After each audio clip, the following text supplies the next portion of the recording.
Hello everyone. इस video में हम लोग ये डिस्कस करेंगे कि एरिया जो है ना वो एक वेक्टर क्वांटिटी है। इसको ऐसे डिफाइन किया गया है कि ये वेक्टर होगा।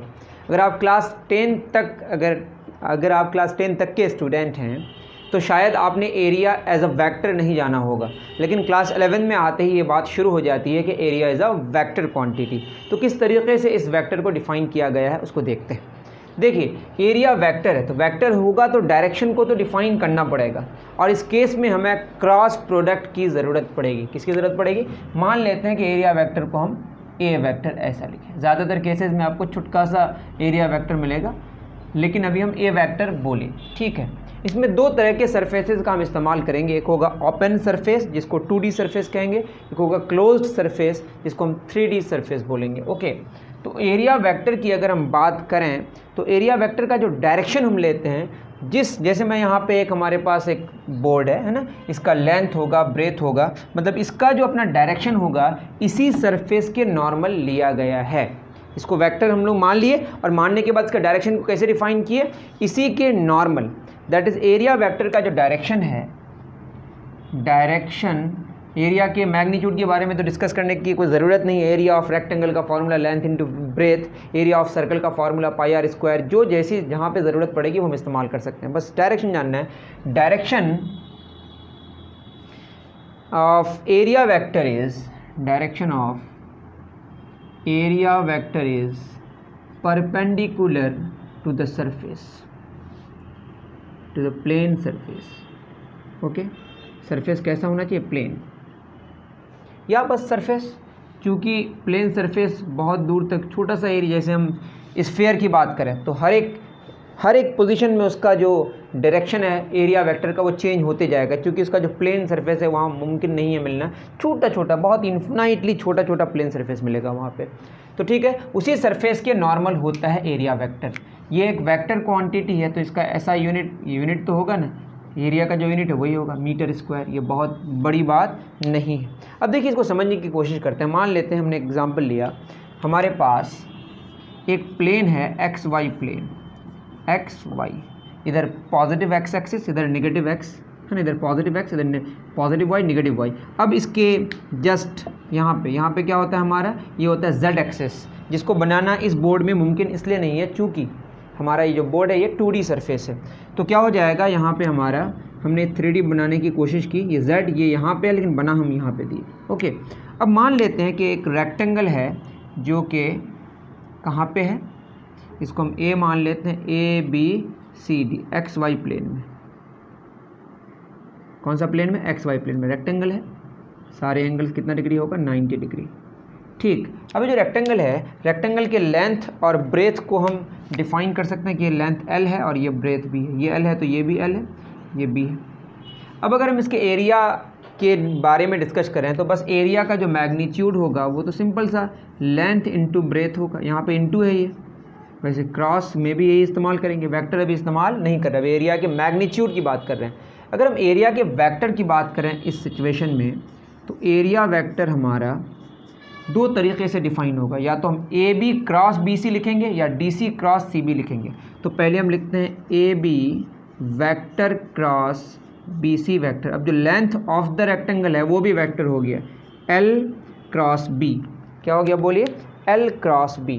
तो अभी हम L नहीं लिख रहे हैं, आप कंफ्यूज कर जाइएगा। आपको पता ही होगा जब भी क्रॉस करते हैं तो क्रॉस करने से उसका मैग्नीट्यूड, फिर BC का मैग्नीट्यूड, दोनों के बीच का एंगल साइन थीटा, थीटा कितना डिग्री है? 90 degree.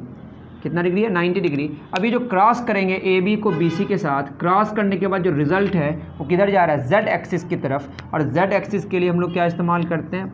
K cap, positive K cap ऊपर की तरफ जा रहा है। AB का मैग्नीट्यूड कितना है? L, BC का मैग्नीट्यूड क्या है? B। साइन 90 डिग्री का वैल्यू कितना होता है? 1, और ये हमारा K कैप है।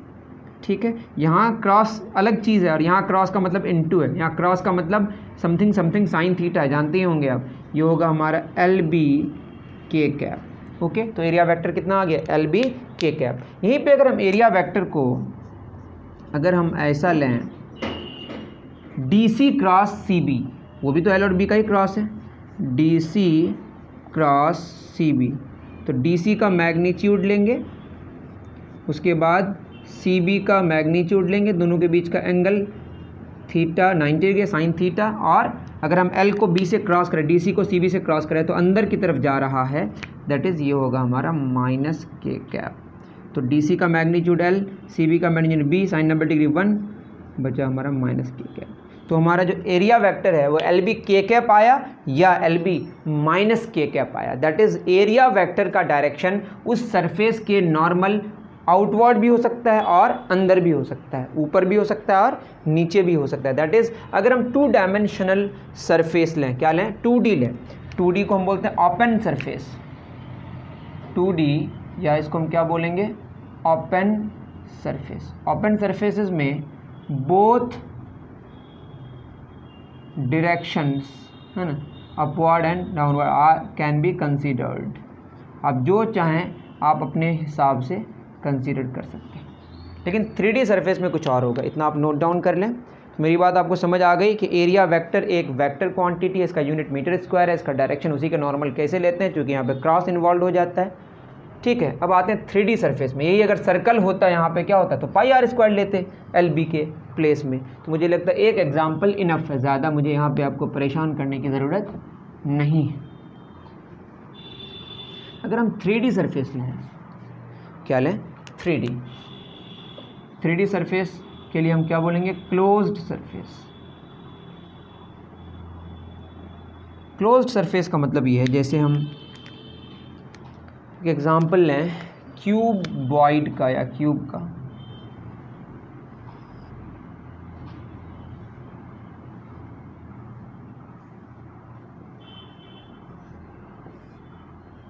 अब यहाँ पे देखिए, ठीक से देखिएगा, यहाँ पे 6 सरफेसेस हैं, 6 फेसेस हम जानते होंगे, ऊपर नीचे दाएं बाएं, ये वाला ऊपर ये वाला नीचे, 6 फेसेस हैं। तो अब इन 6 फेसेस में अगर हम इसके डायरेक्शन की बात करें, इसका डायरेक्शन सिर्फ बाहर वाला कंसीडर कर सकते हैं। अंदर जो उसके क्यूब के अंदर या क्यूबॉइड के अंदर या सॉलिड के अंदर इंटर होगा, उस डायरेक्शन को हम कंसीडर नहीं करेंगे। देखिए अगर हम ये वाला लें, साइड वाला, राइट वाला, इसको देखिए। अब चूंकि एक ही फेस में हमको 6 फेसेस बनाना पड़ा, चूँकि 2D में 3D बनाना पड़ रहा है, तो आपको समझने की ज़रूरत है। ये वाला, तो ये क्या होगा, बाहर की तरफ, मतलब इसका जो होगा एरिया वेक्टर का डायरेक्शन इस तरह होगा। तो एरिया वेक्टर का डायरेक्शन यहाँ पे आपको समझना है कि यहाँ पे सिर्फ आउटवर्ड कंसीडर किया जाता है। Direction of area vector is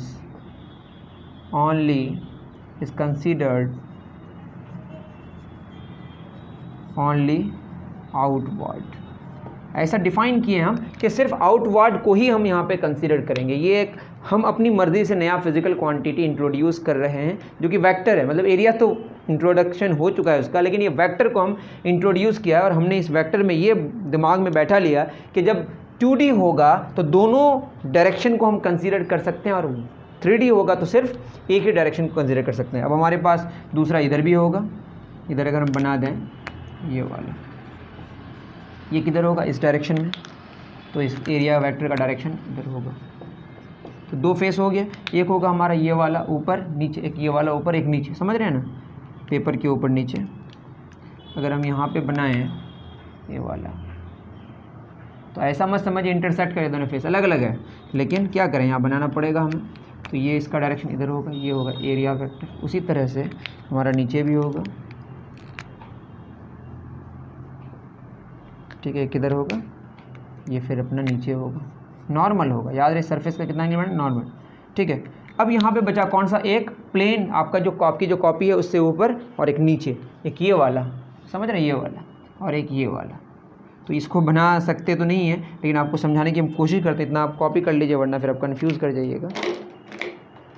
एक ये वाला है ऊपर एकदम, इसका किधर होगा, इसका होगा ऊपर की तरफ, और दूसरा कौन सा होगा, ये वाला, इसका अंदर की तरफ। या तो आप इसको अंदर मान लें, कोई एक आपको अंदर मानना पड़ेगा, कोई ऊपर मानना पड़ेगा। तो ये कहानी है किसकी, एरिया वेक्टर की। तो एरिया वेक्टर एक वेक्टर क्वांटिटी, इसका यूनिट मीटर स्क्वायर है, और इसका जो हम डायरेक्शन लेंगे उसी सरफेस के नॉर्मल लेंगे। 2D सरफेसेस में क्या होगा, 2D सरफेसेस जब भी होगा वहाँ पे हम ऊपर नीचे दोनों ले सकते हैं, नॉर्मल लेना है। लेकिन 3D में बस बाहर की तरफ होगा, क्या होगा, बाहर की तरफ। ये थी कहानी किसकी, एरिया वेक्टर की। अगर आपको समझने में कोई परेशानी हुई हो तो मुझे आप कमेंट करके बता सकते हैं। मिलते हैं नेक्स्ट वीडियो में, थैंक यू वेरी मच।